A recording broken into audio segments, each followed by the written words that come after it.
Hello and welcome to your next Maths Wizards video on the 4 operations. We're going to be looking at multiplications in this video. We're going to be particularly focusing on multiplication with whole numbers here. We'll do a separate video on decimal numbers because it does get a little bit trickier with those.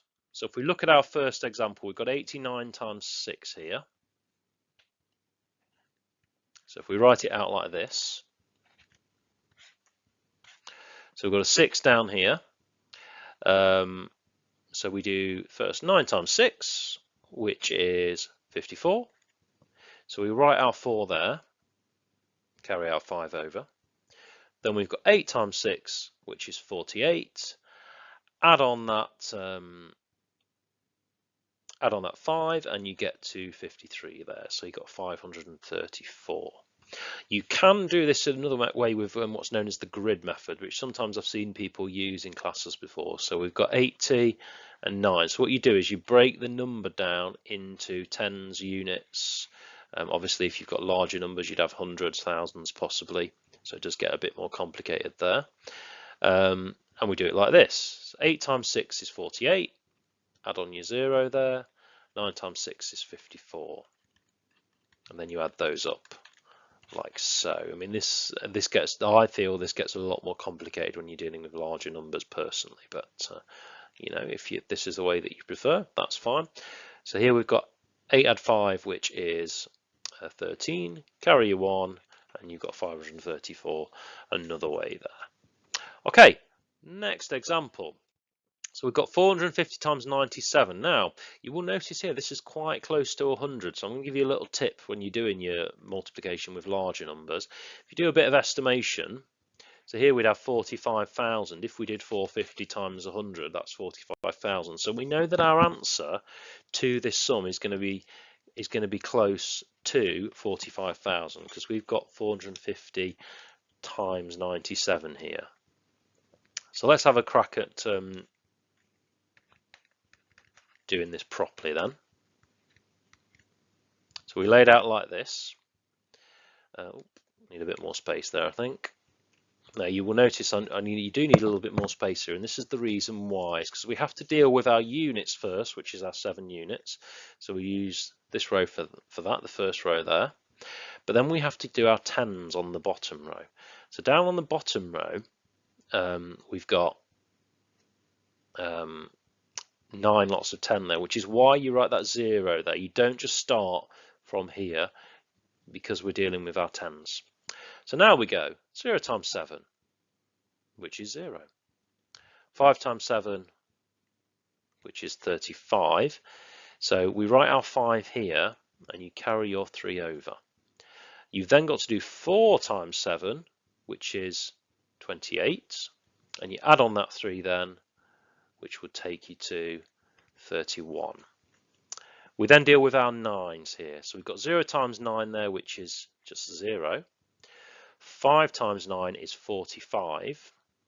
So you write your 5 here and you carry your 4 across. 4 times 9 is 36. And then we've got to add on that 4, which will take us to 40. So now we've got to add up each column again. So we've got 0 add 0, which is 0.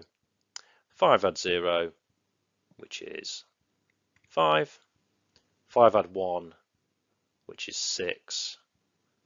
3 add 0 is 3, and then you just got a 4 on its own there. So your final answer will be 43,650 for this one. So we do another one just to sort of practice, I think, just to sort of give you another example.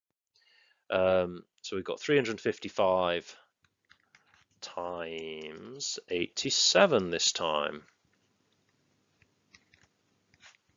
So again, write your 0 in here. Now, if you were doing much larger numbers, let's say you had like a 3-digit number, you would need a third row then. They probably would be unlikely. I've not seen really that crop up too many times though on GCSE maths, but just in case it does, just make sure you are aware of that. Okay, so first row then, so we've got our 7s here. 5 7s are 35. Okay, 3 across. Got 5 7s again, which is 35. Add on your 3, you get 38. So you've got to carry your 3 over there. 3 sevens are 21. Add on your 3, you get 24. So we've got 2,485 for our top row. Okay, and then our bottom row. So we've got our 0 down here. Now we're dealing with our 8 times table. So 5 8s are 40. So you write your 0 there, carry your 4. 5 8s again are 40. Add on your 4, you get 44. Carry your 4 across. You've then got 3 8s, which are 24. Add on that 4, you get 28 down there. So extend that line out a little bit there, I think. So then we've got 5 add 0, which is 5. 8 add 0, which is 8. 4 add 4, which is 8 down here. Then you've got 8 add 2, which gives you 10. So you write your 0 there, carry your 1 across, and you've got 2 add 1 then, which is 3. So we end up with 30,885 for this question.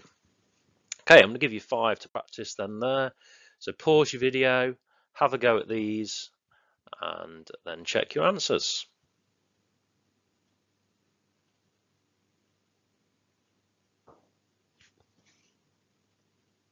Okay, here are your answers to these questions then. So once again, obviously these videos are designed to be a starting point, just to give you a bit of a well, just to give you a starting point really for these sorts of questions. You've got lots of good websites like Maths Genie, Corbett Maths, where you can find more questions like this to practice with further if you feel that you need to.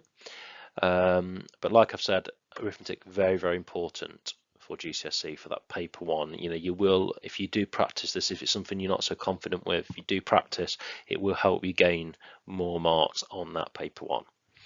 But thank you very much for listening. I will do another video on decimals, multiplication with decimals at some point. So if you'd like to subscribe, and you will see that video when it's ready. Thank you very much. Bye bye.